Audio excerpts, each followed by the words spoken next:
são um para o outro. Conceito e objeto, ser para um outro e ser em si mesmo, incidem no interior do saber que investigamos. Então não há nada fora, né? Portanto, não precisamos trazer conosco padrões de medida e nem aplicar na investigação nossos achados e pensamentos, pois deixando-os de lado é que conseguiremos considerar a coisa como é em si e para si. Então o parágrafo 12, na verdade, ele nos coloca essa questão, né?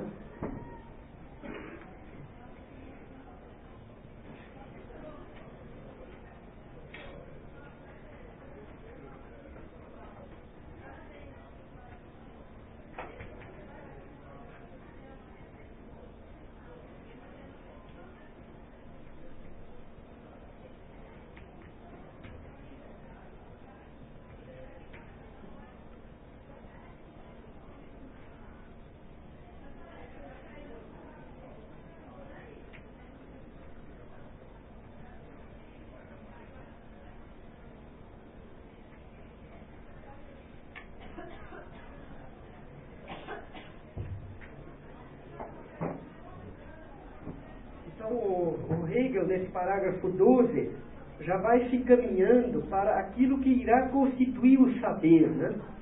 Que é esse ser para o outro, ser em si mesmo, né? E o ser para si, né?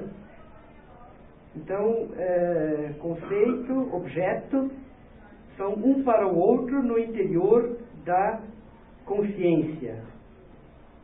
Isso, então, é o ser em si para si. Que pode ser considerado esse ser para um outro como o ser em si e para si. E isso vai ser, então, o assunto, né, da filosofia, né?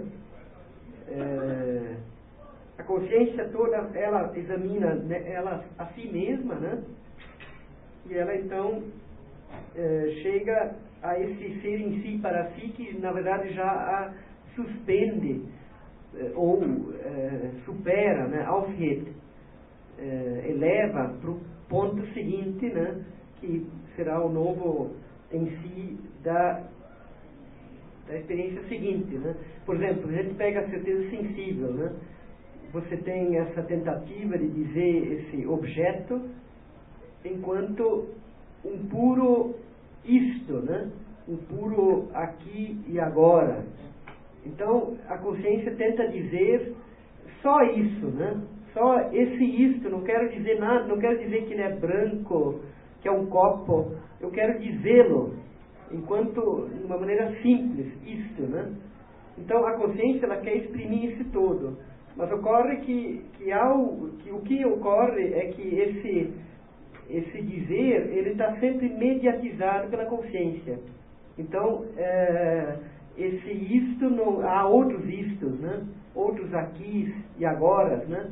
Ou seja, é o movimento da consciência que se refere a outro, que anula essa expressão totalizante. Ou seja, o grande problema da certeza sensível é tentar exprimir o universal pelo particular. Quer dizer, esse particular, ele é sempre universal de alguma maneira, mas ele é particular. Então, há uma contradição aí.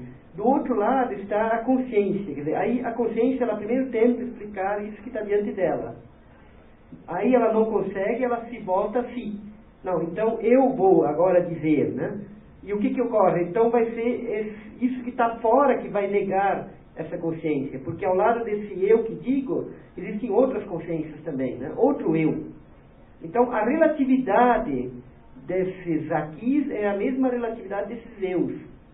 Então dos dois lados é um jogado contra o outro, né? E é isso que faz propriamente o allgemein, esse universal. O universal justamente é universal porque não é ligado a isto e a um eu geral, né? E aí então a consciência parte para a percepção, que é uma especificação desse universal. a coisa não vai mais ser essa coisa que é um isto, um aqui, agora, né? Mas ela vai ter propriedades. Vai ser um ponto que tem propriedades, né? E o sujeito não vai mais ser um eu em geral, mas vai ser um eu que percebe. Ou seja, assim como a coisa tem propriedades, tem qualidades, o eu também não é um eu geral, como era na certeza sensível, mas é um eu que sente, que vê, que cheira, enfim, tem os sentidos, né? Percebe. Tem a percepção, a teoria das percepções. E o problema ali é que esse universal, ele ainda de alguma maneira ele é particularizado, né? E aí surge essa terceira figura, o entendimento, que vai então dizer que nesse objeto, o que é verdadeiro nele não é o que está visível, não é percebível, mas é uma lei.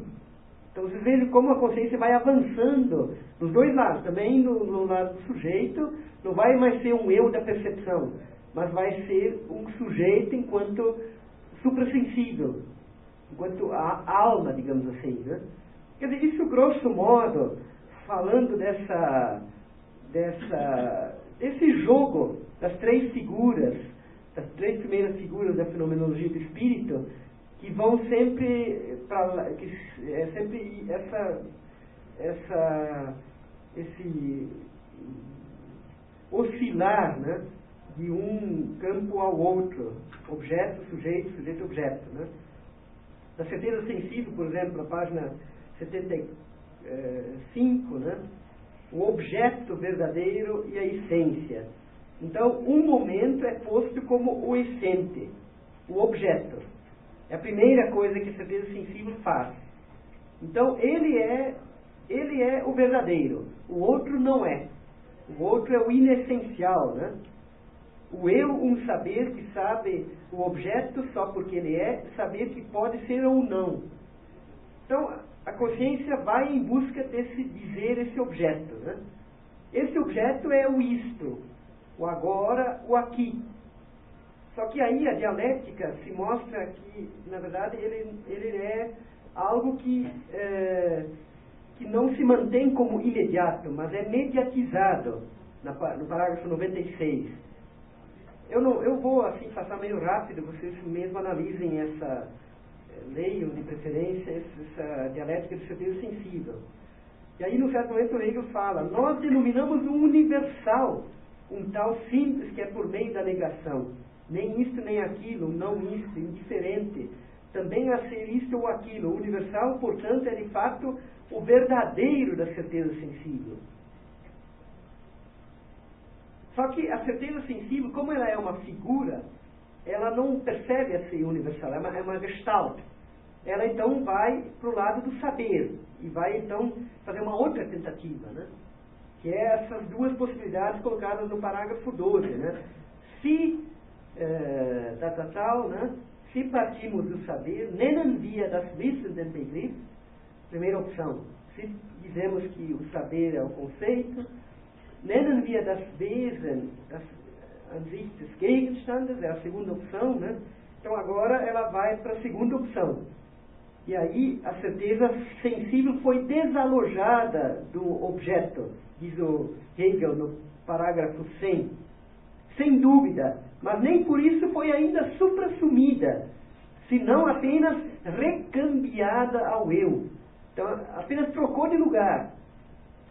E aí o que ocorre é o seguinte, vai ter o mesmo problema. Se esse objeto é refutado porque o sujeito é móvel, porque esse aqui é noite, tarde e tal, quer dizer, eu que digo, agora é noite, agora é tarde, quer dizer, o sujeito que está colocando em questão esse objeto, do outro lado, o próprio objeto vai questionar o sujeito.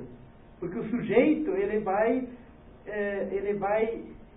tentar dizer, não é, esse aqui não é, então, antes se era uma árvore, uma casa, que negava esse aqui, árvore, aqui casa, ou seja, era esse objeto que de alguma maneira eu dizia de outra maneira, agora eu vou dizer que sou eu que digo, né? Mas aí também existe um outro eu que vai. Então é uma outra mudança, né, de perspectiva. A certeza sensível experimenta nessa relação a mesma dialética que na anterior. Eu, vejo a árvore e afirma a árvore como o aqui. Mas um outro eu vê a casa e afirma o aqui não é uma árvore, e sim uma casa. Então a mesma mobilidade se coloca no lado do sujeito, né? E é o que atrapalha tudo isso, sempre é esse universal que está ali rondando, né? Desde o início. Que, no entanto, a consciência ela não aceita, a consciência sensível, porque ela é uma figura, ela é uma experiência enquanto tal. E ela está imersa nisso, como nós vimos na introdução, a dúvida dela é o desespero, é ela mesma que está em jogo, né? Aí o Hegel fala no parágrafo 104, afirma assim o aqui como árvore, e não me viro de modo que o aqui se tornaria para mim uma não árvore. Também não tomo conhecimento de que um outro eu veja o aqui como não árvore, ou que eu mesmo em outra ocasião tomasse o aqui como não árvore, e o agora como não dia. Eu, porém, sou um puro intuir. Eu, quanto a mim, fico nisto. Agora é dia, então, neste outro. O aqui é árvore, né? Então, esse recurso do fechamento. Só que aí, do ponto de vista filosófico, existe todo um movimento que passa além da consciência, né? E o problema é esse universal, né? Que se realiza nesse ir e vir, né? Como diz o Hegel, então, no parágrafo 109, é claro que a dialética da certeza sensível não é outra coisa que a simples história de seu movimento ou de sua experiência. E a certeza sensível mesma não é outra coisa que essa história apenas.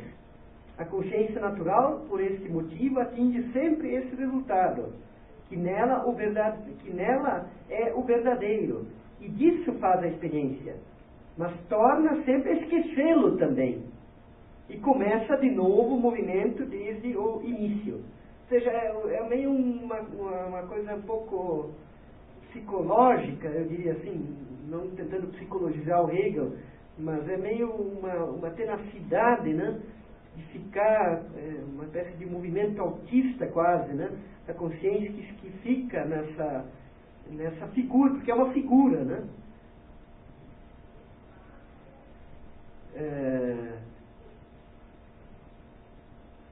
Enfim, então esse é um movimento da consciência que, no entanto, que ela não percebe enquanto tal, né? E que vai ser então o assunto agora do para nós, né?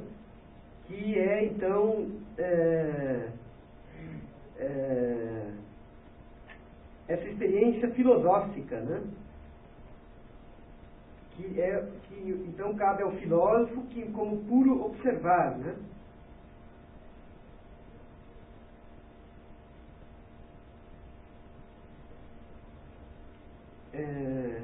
E que o Hegel, então, vai dizer que é propriamente o movimento dialético que gera a experiência, né? Ele vai, então, explicar nesse parágrafo 13, né, como que a consciência, então, ela tem o em si, o para si, o objeto, né? A consciência do objeto e consciência de si mesma, consciência do que é verdadeiro para ela, consciência de seu saber da verdade. Enquanto ambos são para a consciência ela mesma sua comparação. É para ela mesma que seu saber do objeto corresponde ou não a esse objeto. Então, é toda essa oscilação, né, que então gera um movimento dialético, que a consciência exercita em si mesma, no parágrafo 86. Na verdade, ausübt, poderia ser também exerce em si mesma, tanto em seu saber como em seu objeto, enquanto dele surge um novo objeto verdadeiro para a consciência, justamente o que se chama experiência. E em relação a isso, no processo acima considerado, há ainda que ressaltar um momento por meio do qual será lançada nova luz sobre o aspecto científico da exposição que vem a seguir. Então, essa experiência que a consciência tem dos dois objetos, né, o primeiro em si, o segundo ser para ela desse em si, e isso então gera uma contradição, né? E isso então vai ser propriamente o devir, né? Que o filósofo vai apreender, né? E que o Hegel chama de reversão da consciência, que é essa Umkehrung des Bewusstseins.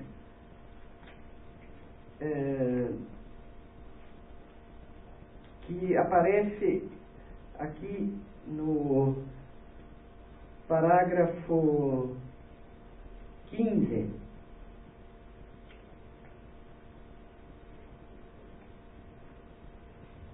Essa Umkehrung des Bewusstseins. E é isso que é propriamente o assunto que, então, fica para a filosofia como a experiência mesma, né? Essa consideração da coisa é uma achega de nossa parte, por meio da qual a série das experiências se eleva a um processo científico. Mas para a consciência que examinamos, essa consideração não tem lugar. Então, essa Umkehrung des Bewusstseins, unsere Zutat, essa achega é o nosso acréscimo, né? É o nosso ingrediente, digamos assim, Zutat. Que nós, então, o filósofo vai, então, perceber esse movimento que se coloca, né? E isso, para nós, é como se isso transcorresse por trás das costas da consciência. Portanto, no movimento da consciência ocorre um momento do ser em si ou do ser para nós que não se apresenta à consciência, pois ela mesma está compreendida na experiência. Esse ponto aqui dessa diferença é o que permite, no fundo, a prática, e que esse movimento da consciência seja, ao mesmo tempo, teórico e prático, né? Porque essa é uma concepção da filosofia hegeliana de que há um espaço que sempre tem que ser dado à prática, no sentido de que nenhuma época pode se aprender a si mesma, porque sempre estamos envolvidos numa relação objetual, né? Sujeito, objeto, né? E nós não podemos fazer essa experiência, nós não podemos, por assim dizer, tirar a roupa, né? E tentar, nós estamos ali, estamos presentes, não podemos nos ver ao mesmo tempo agindo, quer dizer, não conseguimos dar essa volta por cima. Então, toda a época histórica só pode ser compreendida num momento posterior. Então, é isso que acontece também com a consciência, no sentido de que, e aí surgem todas essas metáforas do Hegel, da ave de Minerva, e tudo mais, né? Mas isso tem um sentido importante, porque vai permitir a prática, né? Que há um elemento aí do, digamos assim, do imponderável, do não planejável, né? Na história. Isso é um pequeno desvio aí para explicar um pouco essa dinâmica aí da experiência da consciência como algo que é a experiência dela, mas também propriamente é uma experiência que ultrapassa ela mesma, né? Isso então o Hegel chama de conversão, né? Da consciência, que é essa passagem do em si ao para si, do qual resulta um novo objeto, que nós temos então uma transformação, né?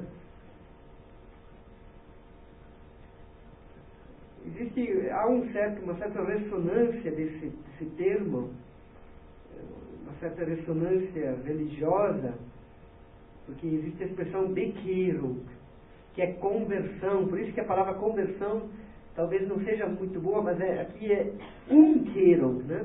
No sentido de uma volta sobre si mesma da consciência. e que permite a nova figura da consciência.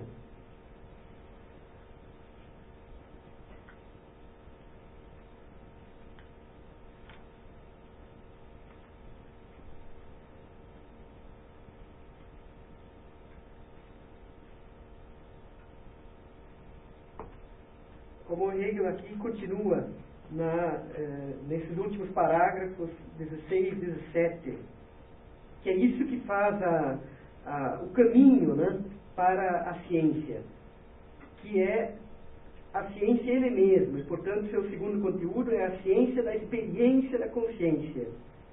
A experiência que a consciência faz sobre si mesma não pode abranger nela, segundo o seu conceito, nada menos que o sistema completo da consciência, ou o reino total da verdade do espírito. Seus momentos se apresentam assim nessa determinidade peculiar, de não serem momentos abstratos ou puros, mas sim tais como são para a consciência, ou como a mesma aparece em sua relação para com eles. Por isso, os momentos do todo são figuras da consciência. Essa explicação aqui em itálico, figuras da consciência, é justamente a expressão que diz a expressão alemã, que é Gestalt, né? Gestalten, que não são formas. Por isso a palavra figura não é de todo correta, né? Porque no sentido de uma forma sensível, né? Gestalt. Ou seja, o que o Hegel quer dizer são formas concretas, são formas ligadas a uma experiência sensível. E aí a consciência, ao abrir caminho rumo à sua verdadeira existência, vai atingir um ponto onde se despojará de sua aparência, a de estar presa a algo estranho, que é só para ela e que é como um outro.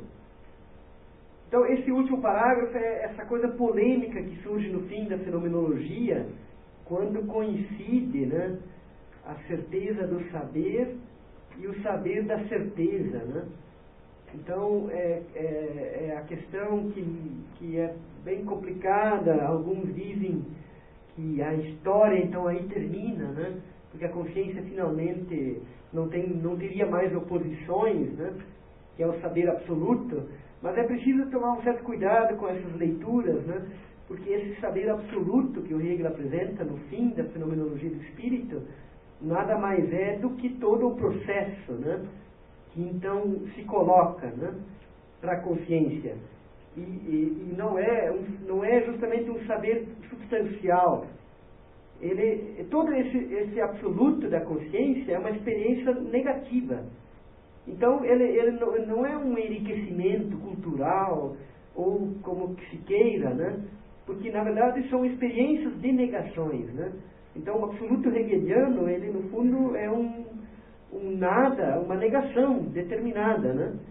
Então, enfim, mas eu não vou entrar nessa polêmica, porque, bem ou mal, também existe toda uma ressonância da filosofia do Hegel, que com o Hegel, de fato, essa dialética da consciência, uma vez ela sendo rastreada do começo ao fim, né, na filosofia hegeliana, e passando para uma dialética do espírito, né, do espírito consigo mesmo, né, o que ocorre é que no século XIX em diante, pode-se dizer que o saber ocidental incorporou de alguma maneira essa unificação da consciência, desse saber e da realidade do saber. De modo que o século XIX e XX entrou, de alguma maneira, numa certa crise da própria história, porque o grande problema vai ser uma consciência histórica geral, né? Então, o que ocorre, que é algo que ainda nós vivemos hoje, no século XX, né? É que, de alguma maneira, nós nos recusamos, né, a agir como a consciência agiu até o século XVIII, no sentido de uma imersão na experiência negativa. Porque esse aspecto histórico está introjetado, né? Então, a consciência, ao mesmo tempo, ela tenta agir e explicar o que ela está fazendo, né? Quer dizer, assume esse ponto de vista do Hegel, do filósofo, e o traz para a própria dialética da consciência, né? E aí fica uma grande complicação, né? Para esse devir que o Hegel explica aqui na fenomenologia do espírito.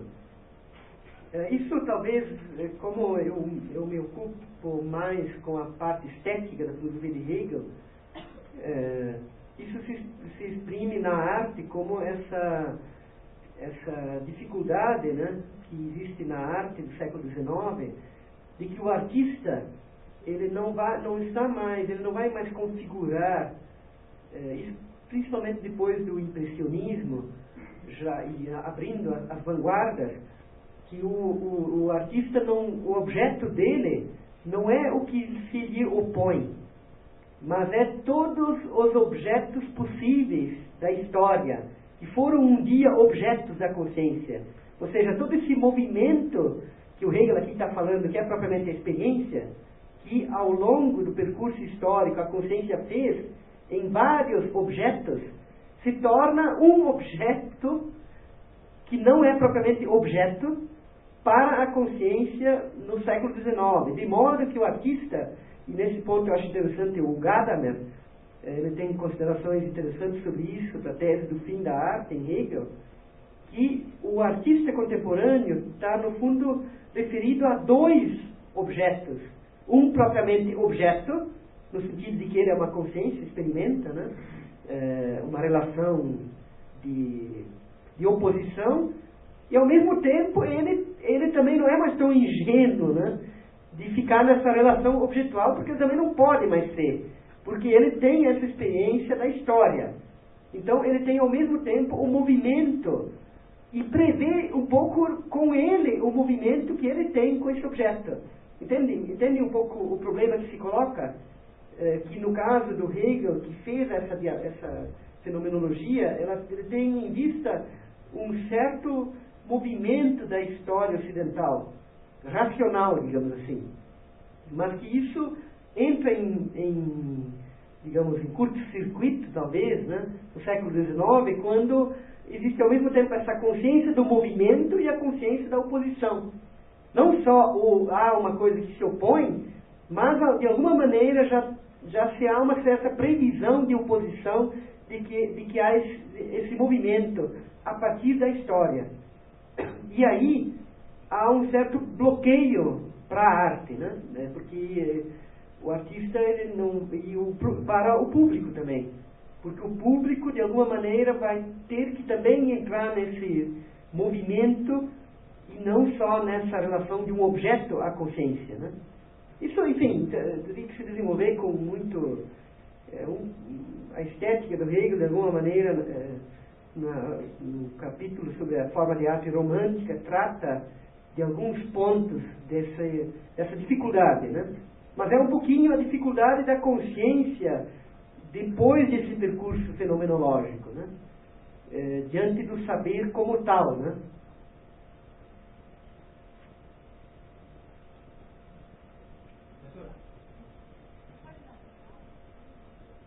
De que tipo de recado, né?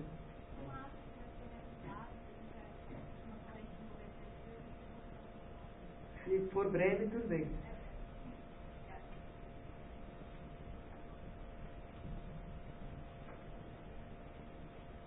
A gente é da JR, né?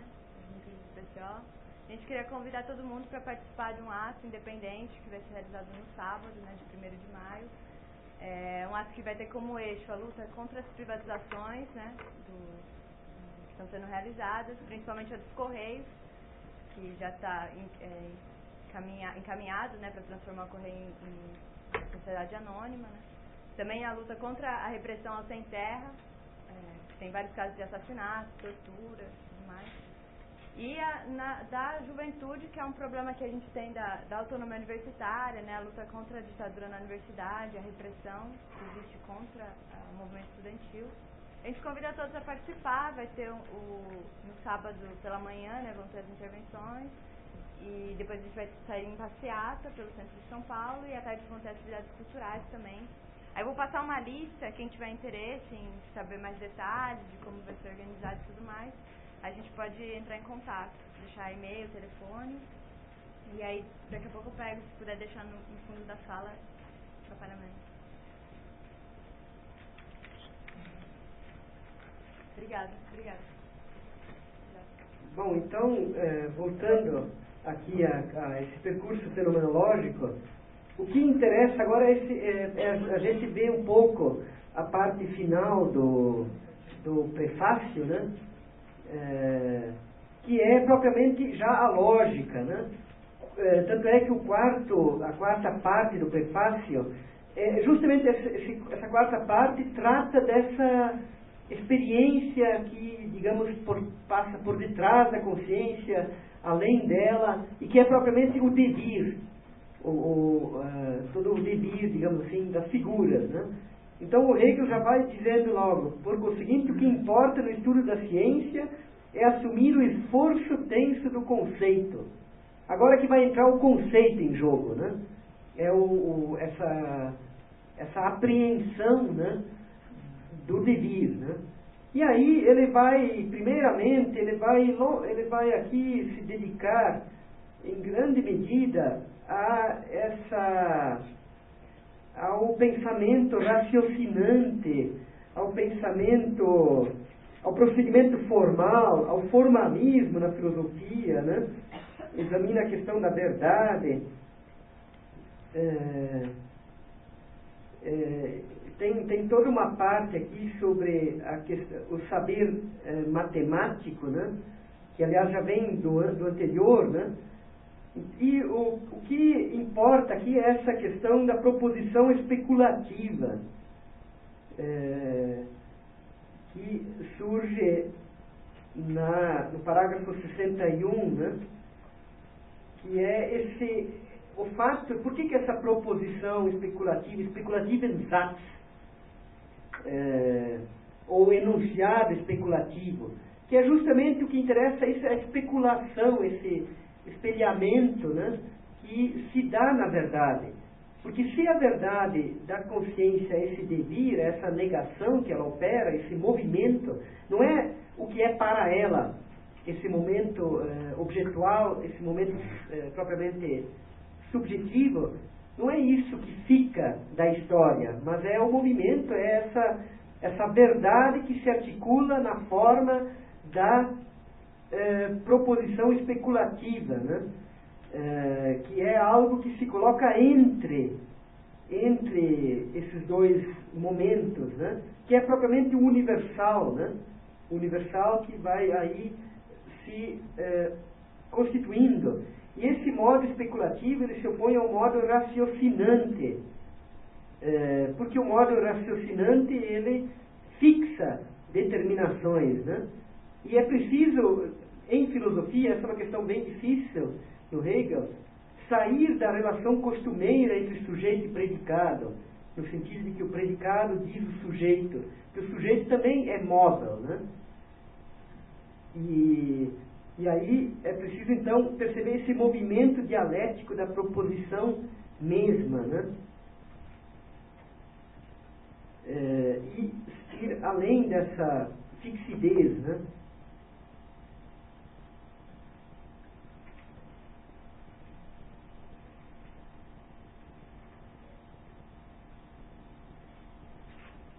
O Hegel dá dois exemplos aqui dessa proposição especulativa.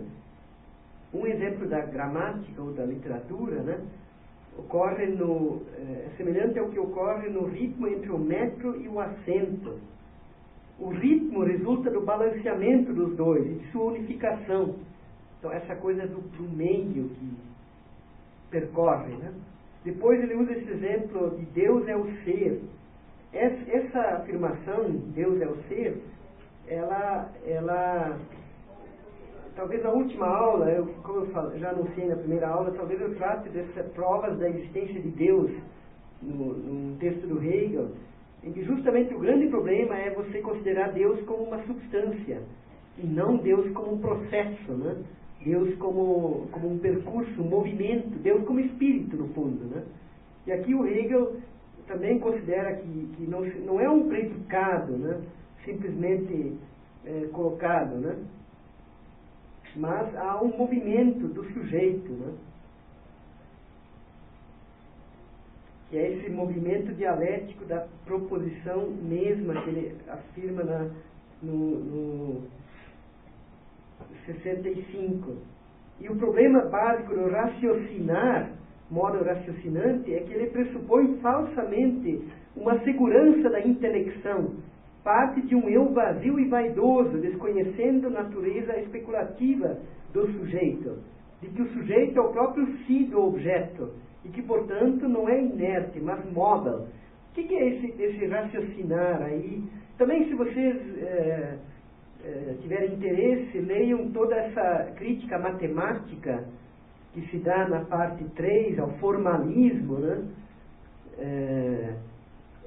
O que o Hegel, e também a noção de construção, parágrafos 43 e 44, o que o Hegel está criticando aqui, que é uma coisa que eu acho incrível, como muitos não percebem em filosofia, né? Que como Hegel acaba essa possibilidade de fazer filosofia, de se colocar nesse ponto de vista raciocinante, no seguinte sentido, de você lidar com um sujeito, um filósofo que constrói as coisas, né? Por exemplo, o que ainda está presente de alguma maneira no Kant, e que largamente a filosofia analítica, ou filosofia da mente, usa, né? Por exemplo, eles começam fazendo filosofia da seguinte maneira.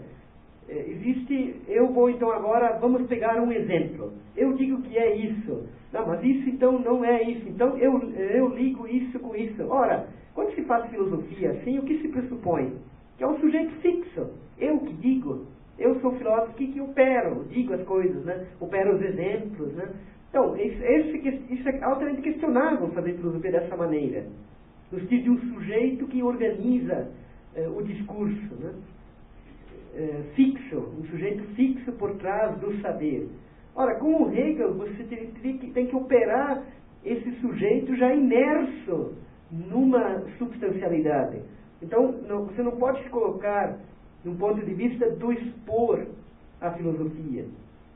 De modo que depois do Hegel, ninguém mais que faça filosofia séria vai tentar apresentar uma filosofia, né? Porque isso é a partir dessa posição raciocinante, né?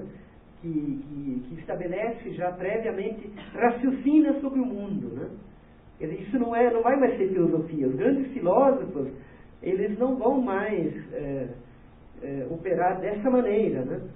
Porque, digamos que a verdade se coloca em movimento, né?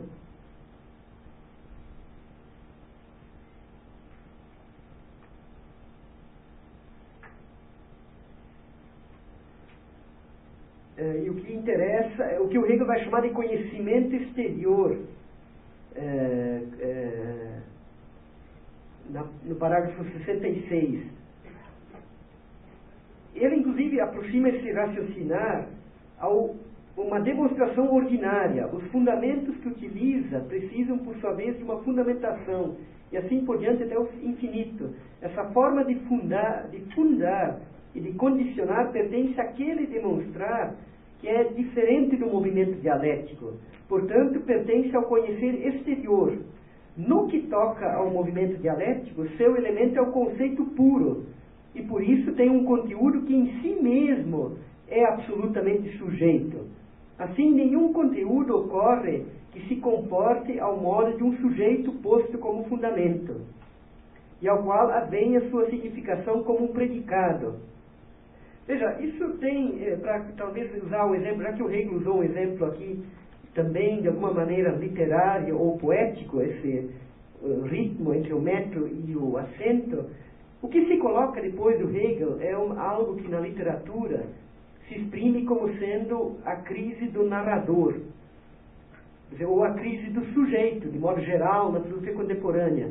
Quer dizer, você não pode mais, depois do século XIX em diante, você não pode ter essa ideia do narrador, de alguém que organiza a experiência, de alguma maneira, e a diz, e que é a contrapartida na filosofia, é o sujeito transcendental, que exprime, que diz aqui, então, aqui temos uma dialética, aqui temos uma estética, temos uma lógica, temos isso, e alguém que simplesmente narra e se apresenta como filósofo por trás da articulação da realidade.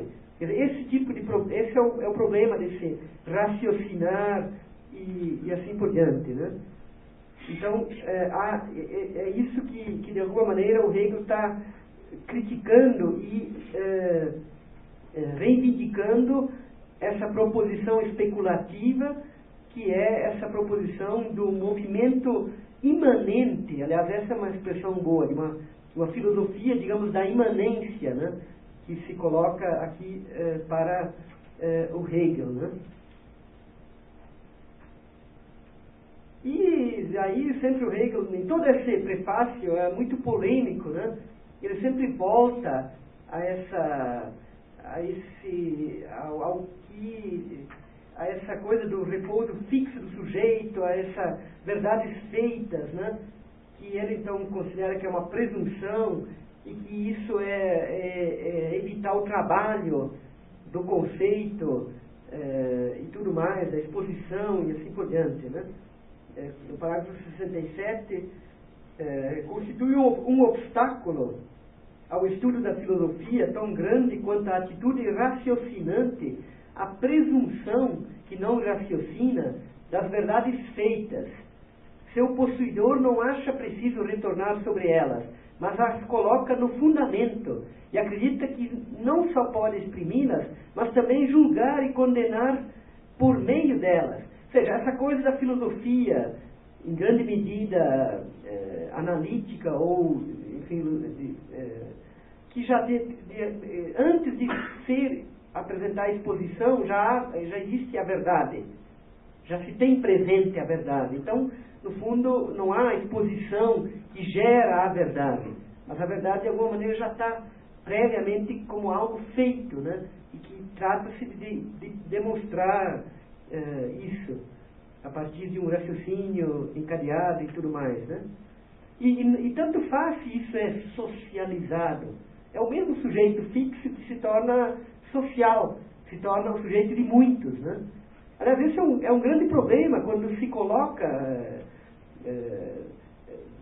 de certa maneira, o Habermas precisava ser discutido um pouco mais profundamente, quando ele tem, de alguma maneira, esse ideal, por mais que haja essa coisa do entendimento, a compreensão do discurso comunicativo, da linguagem, da argumentação, o grande problema é se ele não lida aí com um sujeito transcendental, que está na base, já fixo, e não há uma experiência real. Quer dizer, essa é uma questão, enfim, que com o meu irmão, de vez em quando, entra um pouco em conflito, né? Mas que essa coisa da intersubjetividade, isso é a pior fixação que existe do sujeito. Quer dizer, essa intersubjetividade que, de alguma maneira, transfere esse mesmo dogmatismo do sujeito fixo para uma multidão de sujeitos, né? Então, eu acho que não sai... a intersubjetividade, no fundo, não é um movimento do sujeito, mas é um deslocamento. Aliás, aí teria que talvez pensar essa intersubjetividade no horizonte do absoluto, talvez, ou de uma totalidade, de uma articulação de movimento dessa intersubjetividade, não como fixação de vários sujeitos, né? E aí também, eu apenas estou indicando essa discussão que é bem complexa, né? Mas apenas para dizer que essa possibilidade, talvez o Hegel também a criticaria, né? E aí o Hegel vai atacando aqui a genialidade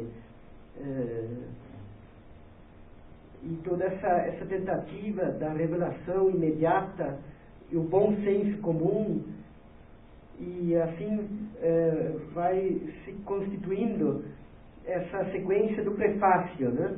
O leito tranquilo do bom senso, o senso comum que decorre ao sentimento, e o Hegel contrapõe a isso esse automovimento do conceito no qual a filosofia deve se executar. como ele diz no 71, no fim do 71, não no fim, no meio, página 61, e só pela cientificidade a filosofia se faz valer. Então posso esperar que essa tentativa de reivindicar a ciência para o conceito e de apresentá-la nesse seu elemento próprio há de abrir passagem por meio da verdade interior da coisa. Devemos estar persuadidos que o verdadeiro tem a natureza de eclodir quando chega o seu tempo, e só quando esse tempo chega se manifesta. Por isso nunca se revela cedo demais, nem encontra um público despreparado. Também devemos convencer-nos de que o indivíduo precisa desse resultado para se confirmar no que para ele é ainda sua causa solitária e para experimentar como algo universal a convicção que de início só pertence à particularidade.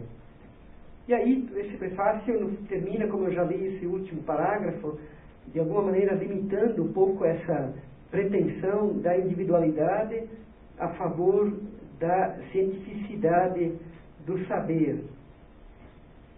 Enfim, é basicamente isso que eu teria a dizer sobre esse prefácio e a introdução. Se alguém quiser colocar uma questão ainda sobre esses dois textos, que a gente aqui percorreu no sentido dos seus grandes movimentos e no sentido de uma certa leitura. É claro que são textos que ainda reservam uma série de outras questões, né, que poderiam ainda ser discutidas, vários diálogos aqui que existem, né?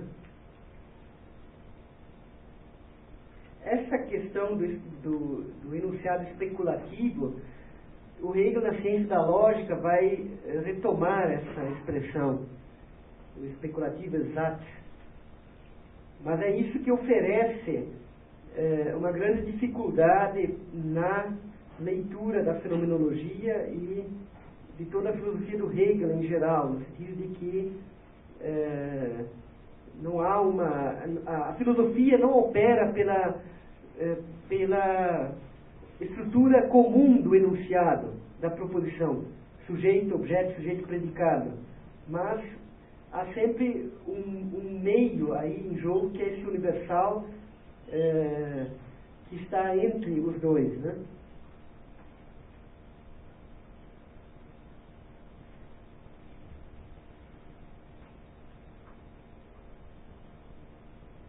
Bom, então ficamos por aqui, e na semana que vem nós vamos então ver essa dialética do senhor e do escravo e de alguma maneira tentar sair dessa estrutura de introdução e prefácio e tentar verificar como que se dá esse movimento mesmo, né? Num caso exemplar, que inclusive famoso, né? Que é esse da dialética do senhor e do escravo, que eu vou tentar analisar pelo texto da fenomenologia, mas eu já posso indicar que um texto bom é o do José Henrique Santos, né?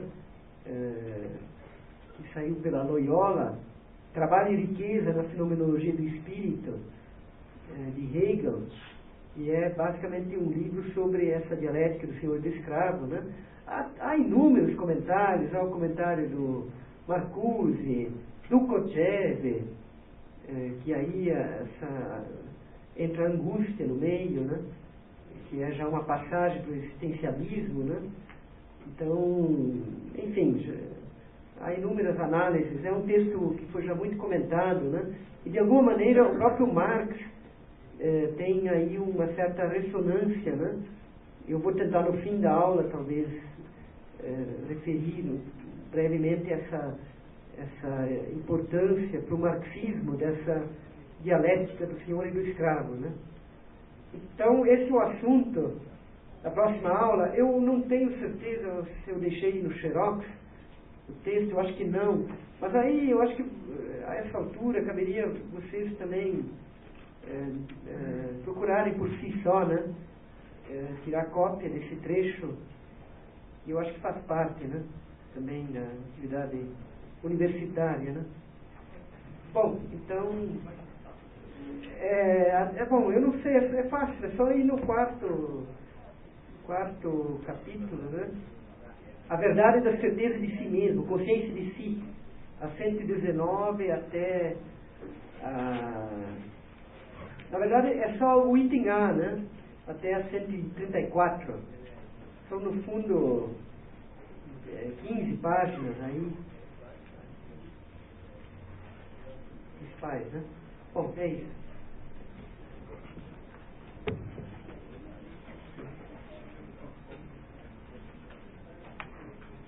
Professor, isso que o senhor comentou quase sobre a questão especulativa é que o Salvador fala da terceira lógica que pode ser mais considerado um tratado de filosofia no sentido profissional.